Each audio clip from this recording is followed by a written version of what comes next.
In the beginning, there was a sound, a vibration, a word that separated one from the many, a name. We never thought about what it truly meant. It was just there, a constant hum in the background of our lives. Until it wasn't. It started without warning. A sudden global silence. Not of sound, but of significance. Across the world, from the bustling streets of London to the vibrant markets of Seoul and the sun-drenched beaches of Rio, a collective forgetting occurred. People stopped mid-sentence, their tongues unable to form the familiar shapes of names. A mother reached for her daughter, the name a ghost on her lips, unspoken.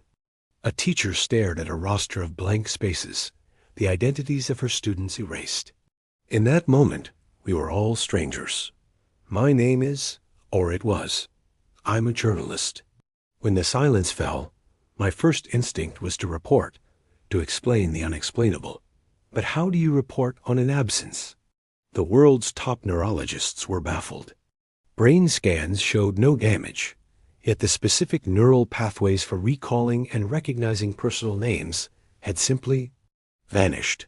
Databases, birth certificates, digital records, all corrupted. The data fields for names showing only errors and empty strings.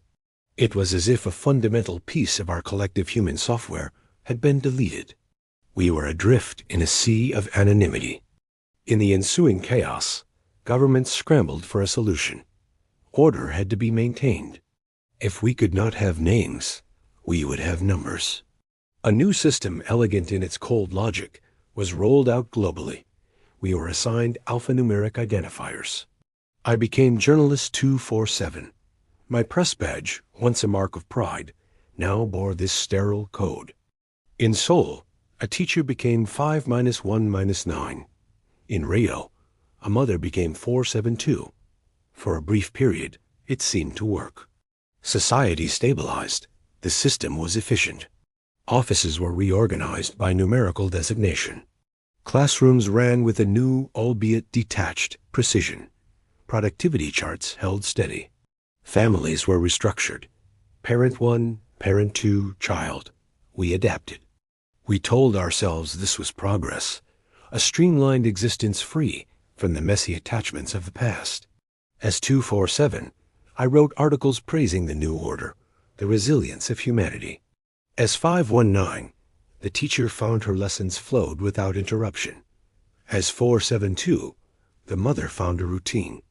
We were surviving. We thought we had found a new way to be human. And 1 month later, the cracks began to show. The initial glow of order faded, replaced by a creeping, cold emptiness. The world began to lose its color. At my workplace, we held a memorial for employee 894. No one knew his story, his passions, his quirks. He was just a number, and his passing left a void that we couldn't articulate, a grief we couldn't name. I tried to write an obituary, but my screen remained blank. How do you eulogize a code? In schools, the silence was different.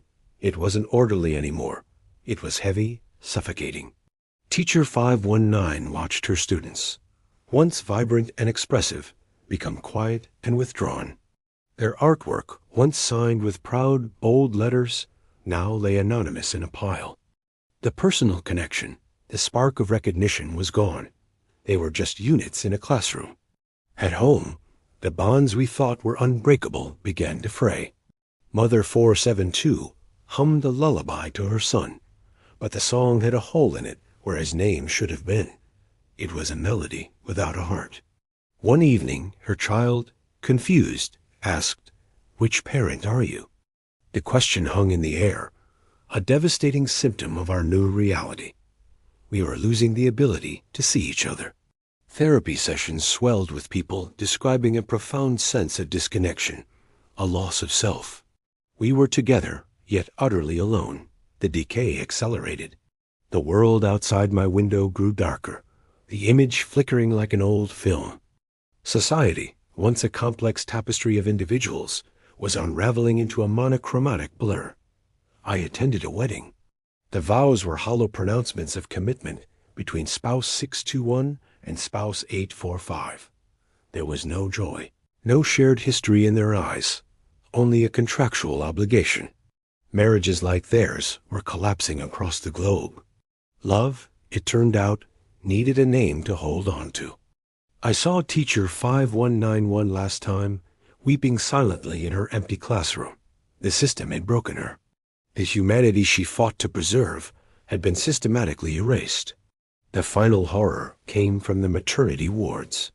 Newborns were no longer given names, but assigned numbers at birth, tagged like products on an assembly line.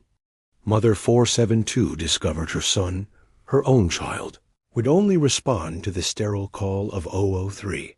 He had never known anything else. He had never been known. We tried to create new names, new words for each other, but they wouldn't stick. The part of our brain that held them was gone. We had become forgettable. On her last day, teacher 519 stood before her class. She didn't use their numbers. She just spoke, her voice cracking, about a time when every person had a word that was theirs alone. A word that meant everything. As she spoke, the world outside the window seemed to fracture, to slow down, to break apart completely. So this is where we are now. In the quiet, in the dark. I sit with a stack of old photographs, faces I know but cannot name. My final article will never be published.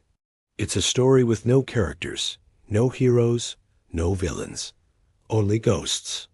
We didn't lose a war. We didn't suffer a plague. We simply lost our names, and in doing so, we lost the ability to be known. We lost the story of us. Across the city, in a dimly lit room, a mother holds her son.